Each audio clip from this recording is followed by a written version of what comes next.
में फंसा हुआ रह गया तो ये फर्मेंटेट होगा, सड़ेगा, और इसी से एसिड निकलेगा जिसका पीएच 7 से कम होगा, वो आपके दांतों को डिकैल्सिफाइड करना स्टार्ट कर देगा। जिस चीज से आपका दांत बना हुआ है उसको सड़ाना स्टार्ट कर देगा। बोलचाल की भाषा में सोसाइटी में क्या बोलते हैं लोग? कीड़ा लग गया।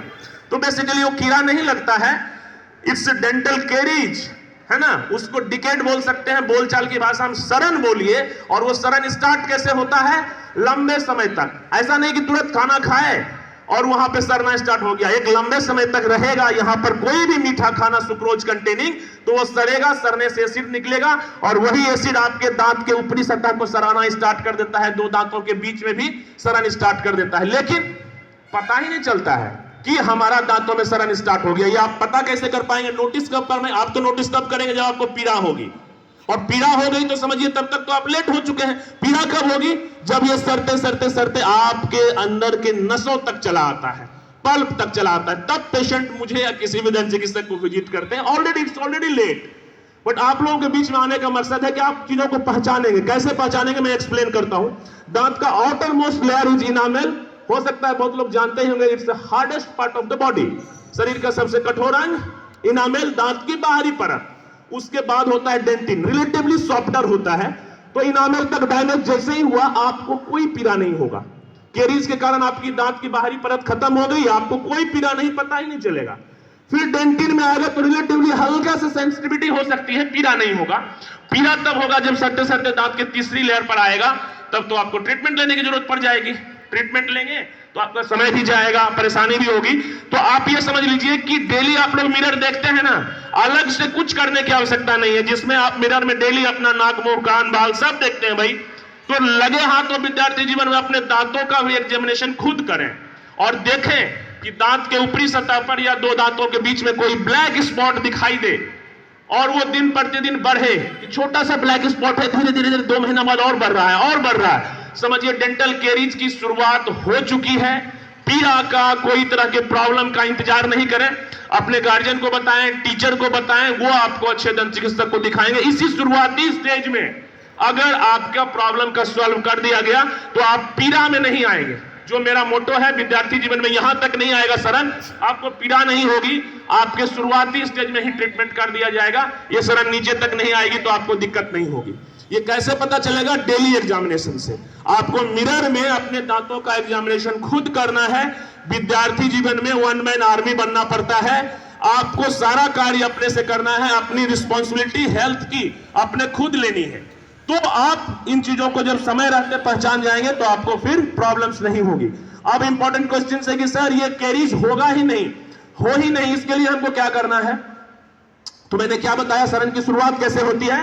लंबे समय तक फूड लॉसमेंट होने, ताकि प्रॉपर रूप से आप लोगों को प्रोटीन की मात्रा मिले। और प्रोटीन का भी अभी आपके विद्यार्थी जीवन में प्रॉपर रूप से रहना बहुत जरूरी है। तो बैलेंस डाइट का सारांश पॉइंट यही है कि जितनी चीजें हैं अगर आपको ध्यान रहे अथवा ना रहे, 2 चीजों को ध्यान में रखना है, जंक फूड और पैकेट बंद खाना का प्रयोग बिल्कुल कम करना है। बस मैं फिनिश कर रहा हूं 10-15 मिनट में। बहुत सारे बच्चे असुविधा में हैं, मुझे भी काफी बुरा लग रहा है। लड़कियों को अगर वहां पे धूप लग रही हो तो आप इधर आ सकते हैं छांव में। कोई भी बीच में अनकंफर्टेबल अगर महसूस करते हैं, है ना, तो साइड में आ जाए। 10-15 मिनट में मैं लेक्चर खत्म कर रहा हूँ। एक इंपॉर्टेंट चीज जो बची हुई है वो है pre cancerous lesion and conditions के बारे में जानकारी। लाइट खाने के लिए बंद करा देंगे या मीठा खाना के लिए बंद करा देंगे। किसी लोगों का फेवरेट खाना ही मीठा हो सकता है। तो समय अपने हाथ में है, हम लंबे समय तक यहां फूड लॉसमेंट नहीं होने देंगे। इसके लिए क्या करना है? Brush twice a day. जितनी चीजें मैंने बताया उसका सारांश पॉइंट, अगर समरी पॉइंट अगर आप बात करें प्रिवेंशन के लिए, तो आपको ट्वाइस अ डे करना है, जिसमें आफ्टर डिनर, बिफोर स्लीपिंग, रात के खाना खाने के बाद सोने से पहले वाला जो ब्रशिंग है ना, ये बहुत इंपॉर्टेंट है। अगर आप उस टाइम ब्रश कर लेते हैं तो ये आपके रात में लंबे समय तक आपके दांतों के बीच में कोई भी फूड लॉसमेंट स्टिक नहीं रहेगा और ना ही खाना फंसा हुआ रहेगा। कोई भी तरह का मीठा खाना ना वो सड़ेगा, ना एसिड निकलेगा और ना ही आपके दांतों को सड़ाएगा। तो ये मैकेनिज्म को ब्रेक करने के लिए सबसे इंपॉर्टेंट है कि ब्रशिंग ट्वाइस अ डे, जिसमें रात के खाना खाने के बाद सोने से पहले वाला जो ब्रशिंग सिस्टम है ये बहुत इंपॉर्टेंट है। अब मैं आप लोगों को डेमो देने जा रहा हूं कि हाउ टू ब्रश। हो सकता है कुछ बच्चे पहले से जानते होंगे अगर सही तरीके, तो वो भी ध्यान से देखेंगे, और जिनको जानकारी नहीं है, इट्स लाइफ टाइम एक्चुअली। है ना। जो ब्रशिंग टेक्निक में बताने जा रहा हूं इसको मॉडिफाइड बास टेक्निक बोलते हैं। पूरे वर्ल्ड वाइड में मोस्ट एक्सेप्टेबल थ्योरी है। डिफरेंट टाइप्स के ब्रशिंग टेक्निक्स के आते हैं लाइक तरीका। उसमें सबसे ज्यादा जो मोस्ट एक्सेप्टेबल थ्योरी है दैट इज मॉडिफाइड बास टेक्निक। सो इसको कैसे करते हैं मैं यहाँ पे डेमोन्स्ट्रेशन के थ्रू आप लोगों को समझाने की कोशिश कर रहा हूं। ईच एंड एवरी बच्चों को एटलीस्ट ब्रशिंग टेक्निक पता होना चाहिए मेरे यहाँ आ जाने के बाद। किसी एक को भी कंफ्यूजन होगा पीछे वाले बच्चों से आग्रह रहेगा कि आप आगे आकर के समझ सकते हैं कि कैसे हमको ब्रश करना है। बट बाकी मैं यहां से सबके लिए विजिबल होऊंगा तो मैं कोशिश करूंगा कि सबको अच्छे तरीके से समझाऊं और कोई भी चीज को रटने की कोशिश नहीं करना है ब्लाइंडली। विद्यार्थी जीवन में मैं देखता हूं कुछ एक बच्चे ना सीधा रट लिए, घर जाके बहुत कंफ्यूज रहेंगे कि सर कैसे बताए थे, ऐसे बताए थे, ऐसे बताए थे। बट उसका अगर कंसेप्ट आपको ध्यान में रहा ना आप लाइफ टाइम नहीं भूलेंगे। मैं इसको एक्सप्लेन करता हूं।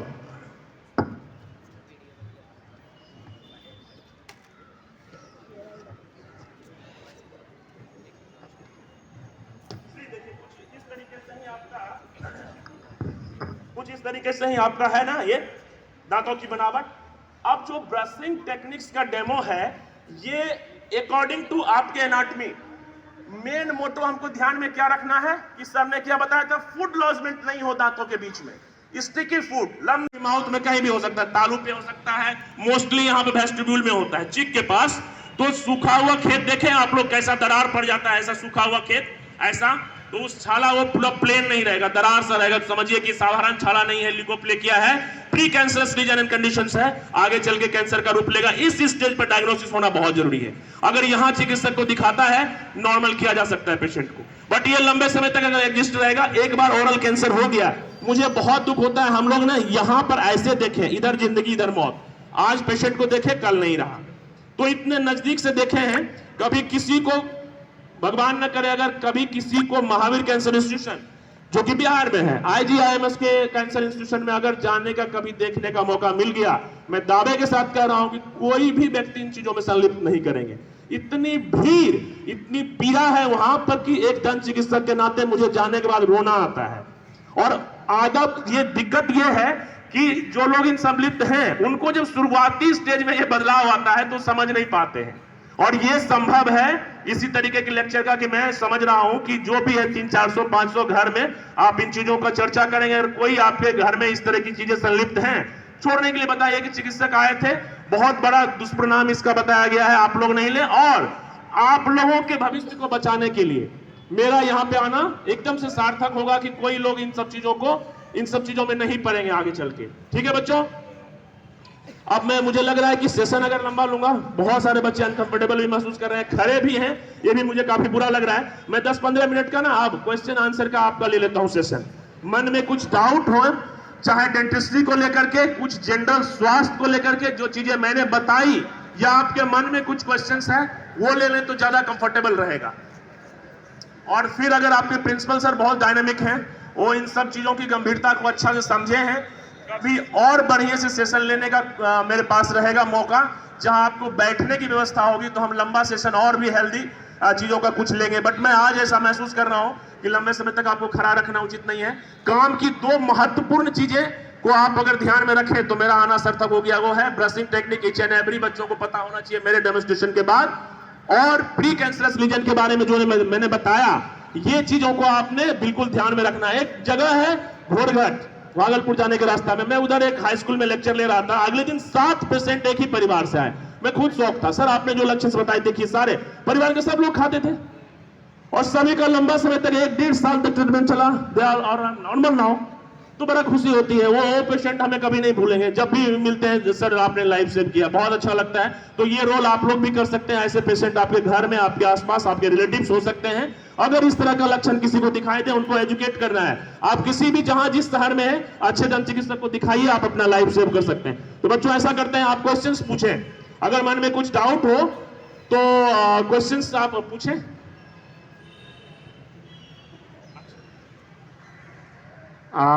जानकारी मिली है सर से, मुझे पहले भी जानकारी थी कि आपका एग्जाम है, तो ऑल द वेरी बेस्ट। अगर 1-2 क्वेश्चंस किसी को मन में है तो ठीक है, नहीं तो फिर हम लोग सेशन को बंद करेंगे और आपके प्रिंसिपल सर से अगेन फिर कभी हम परमिशन लेंगे, ताकि और अच्छे से इंटरेक्शन आप लोगों के बीच में करें। लेक्चर में बहुत सारी चीजें अभी छुटी हुई है जो आप लोगों को जानकारी देनी थी, बट ठीक है, इतना भी हुआ तो मैं सेटिस्फाइड हूं कि दो चीजों को लेकर के अगर इन चीजों को आप अपने जीवन में अमल करते हैं तो मुझे मेरे लिए बहुत आनंददायक पल रहेगा। So any more questions? एक भी क्वेश्चंस किसी को पूछना है? कुछ ऐसा डाउट ना रहे कि मुझे मन में क्वेश्चंस था मैं पूछा नहीं उस दिन, तो फास्ट पूछ सकते हैं, अदरवाइज फिर मैं प्रिंसिपल सर को माइक देता हूं कि अब जो है बच्चों को अपने अपने क्लास में भेजेंगे। तो thank you so much for being such a nice audience, और ढंग से यहाँ पर व्यवस्थित होकर के बिना शोरगुल का मुझे सुनने के लिए आप सभी का बहुत बहुत धन्यवाद। सभी के उज्जवल भविष्य की कामना करता हूँ, और जैसा कि आपके प्रयास में भी अभी था कि अपने नेशन के लिए, अपने देश के लिए अच्छा करना है, डेली आप लोग बोलते हैं इन चीजों को सही में आप लोगों को उतारना है, और आज के थॉट्स भी आपके बहुत अच्छे थे कि भविष्य के लिए जो भी कुछ अच्छा करना है वो आज ही करना है आपको, वो फिर दोबारा नहीं आता है, तो डेली आपका आ जाएगा, डेली अच्छे अच्छे कार्य करिए। All the very best to all of you, thank you so much.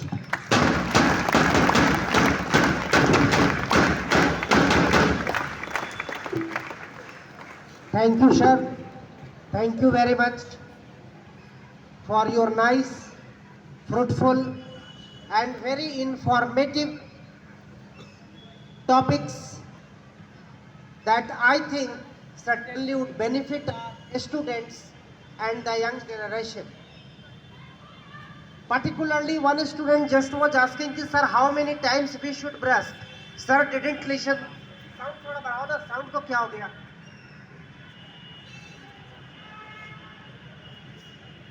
Sir very clearly explain each and everything. Oral hygiene, dental hygiene is most important thing in your life. The human life is very short and the problem starts right from here. So take care of these things. Sir also just pointed it out that standard 8 is the portal or stage. के 6 दांत का हम लोग clean करेंगे। Brush करने का मतलब रगड़ के चमकाना नहीं है, पूरा हमको इसको पूरा चमकाना नहीं है, हमें सिर्फ क्लीन करना है, दांतों के बीच में फूड लॉसमेंट नहीं होती। इसके लिए क्या करना है? वर्टिकल डायरेक्शन में ब्रश करना है। मुझे देखें ऊपर नीचे इस तरीके से।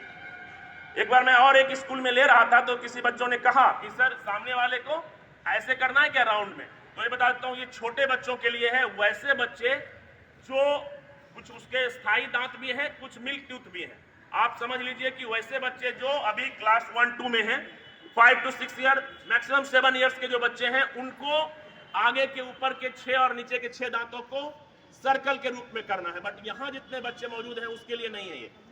उसके लिए इसलिए नहीं है कि हमें 2 दांतों के बीच से यहाँ से फूड लॉसमेंट हटाना है, जिसके लिए हमें इस तरीके से करना है, वर्टिकल डायरेक्शन में। इस तरीके से देखें आप, हाँ ये भी चलेगा, ठीक है बच्चों?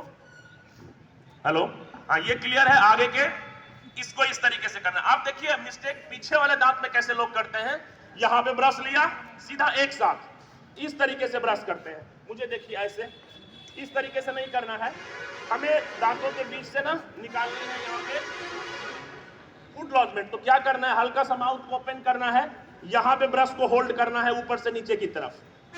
आप कंसेप्ट समझिए मैं क्या कहना चाह रहा हूँ। 2 दांतों के बीच का जो ये गैप है, यहाँ से बिल्कुल फूड लॉसमेंट हटना चाहिए। तो इसके लिए यहाँ पे ब्रश को होल्ड करना है, ब्रश होल्ड करने के बाद ऊपर से नीचे की तरफ। समझ में आ रहा है बच्चों? विजिबल है सारा? इस तरीके से जो आप करते हैं ऐसे नहीं करना है। और नीचे के दांतों में यहाँ पे ब्रश होल्ड करना है नीचे से ऊपर की तरफ। सिमिलरली इस तरफ भी ऐसे नहीं करके हल्का सा माउथ ओपन किया ऊपर से नीचे की तरफ, नीचे से ऊपर की तरफ। अब इस एरिया में भी करना बहुत इंपॉर्टेंट है। 10 से 15 साल से मैं दंत चिकित्सा के क्षेत्र में हूं, देखता हूं कि कहां पे ज्यादा कैविटी बनती है।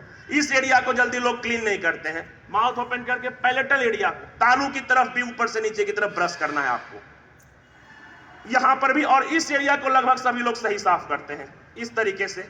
तो यहां से कंसेप्ट में क्या कहना चाह रहा हूं कि मैंने जिस विधि से भी बताया आपको इस तरीके से, इसका मेन उद्देश्य है दांत की एनाटॉमी के अकॉर्डिंग हम ब्रश कर रहे हैं। और क्यों ब्रश कर रहे हैं? सिर्फ फूड लॉसमेंट हटाने के लिए। जोर से रगड़ के चमकाने की कोशिश करना ही नहीं है। अस्थाई दांत, परमानेंट दांत का जो कलर होता है हल्का व्हाइटिश टू येलोइश वैरी करता है person to person, depending upon the composition of the particular tooth. अलग अलग चीजों से बना हुआ, जिसमें कैल्शियम, मिनरल्स, क्रिस्टल, ये सारी चीजों को मिलकर आपका दांत बना हुआ है। तो किसमें कैसा कॉम्पोजिशन है उसके अकॉर्डिंग आपका कलर वेरी करेगा। बिल्कुल मिल्की व्हाइट होता ही नहीं है दांत। तो बहुत लोग वरीड होते हैं सर मेरा दांत बहुत चमकता नहीं है। सेलिब्रिटीज को देखा और कहीं भी देखा तो उनको लगता है कि सर मेरा वैसा क्यों नहीं होता है। उन लोगों को जो भी देखते हैं आप, चाहे सिनेमा में हो चाहे टीवी सीरियल्स में हो, शूटिंग होने से पहले उसका पॉलिशिंग होता है। बहुत सारे लोगों का हम लोग भी करते हैं, जब दिल्ली पोस्टेड थे तो सेलिब्रिटी वगैरह या और जो भी लोग होते हैं, तो वो चिंता नहीं करना ये बहुत ज्यादा चमकता क्यों नहीं है, बहुत ज्यादा हेल्दी हो इसके बारे में चिंता करना है। तो ब्रशिंग टेक्निक सभी को क्लियर है? ब्रशिंग टेक्निक को लेकर किसी को डाउट भी है पीछे वाले बच्चों को, तो आगे आकर के आप समझ सकते हैं, या मुझे एक बार पीछे आकर के बताना है क्या? सभी को ये विजिबल था? एक बार मैं रिपीट कर देता हूं।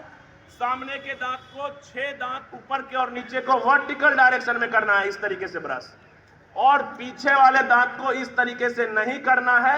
हल्का सा माउथ ओपन किया, ऊपर से नीचे की तरफ, नीचे से ऊपर की तरफ। इस पैलेटल एरिया को भी क्लीन करना है, इसको अक्लूजल सरफेस बोलते हैं, इसको भी करते हैं। कुछ लोग पूछते हैं सर कितना टाइम करना चाहिए?